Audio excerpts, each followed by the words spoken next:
বয়সের ভারে নুয়ে পড়ছেন, ব্যাট আর তার পক্ষে কথা বলছে না। তারপরেও ৪৩ বছর বয়সী মহেন্দ্র সিং ধোনি খেলে যাচ্ছেন।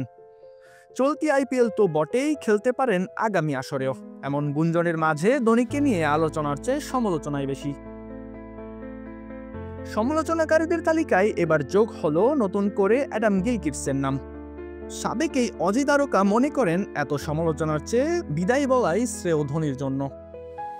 ক্রিকবাজকে দেওয়া এক সাক্ষাৎকারে তিনি বলেন, ধোনি, আমি তোমাকে ভালোবাসি, তবে তুমি আর ক্রিকেটে থেকো না, সেটা তোমার জন্যই ভালো।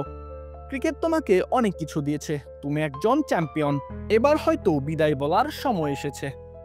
সুস্বাদু বাদাম, তিল আর স্বাস্থ্যকর গ্লুকোজ সব মিলিয়ে প্রাণ পিনাট বার। প্রাণ পিনাট বার, স্মার্ট কিছু খাও। চলতি আইপিএলে ধোনির দল চেন্নাই সুপার কিংস ৯ ম্যাচ খেলে ৭টিতেই হেরে অবস্থান করছে পয়েন্ট টেবিলের তলানিতে।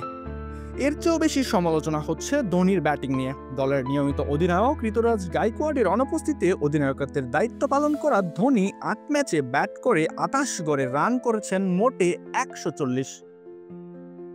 স্ট্রাইক রেটটাও আশাবঞ্চক নয়, ব্যাটিং অর্ডারেও তাকে রাখতে হয় লুকিয়ে।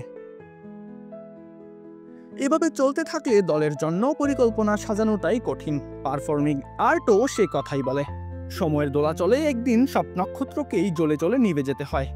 এবার হয়তো সময় এসেছে ধোনির থেমে যাওয়ার, কিন্তু তিনি নিজে থেকে ছাড়তে না চাইলে তাকে আটকানোর সাধ্য কার? সরা জয়ন, খেলা ৭১।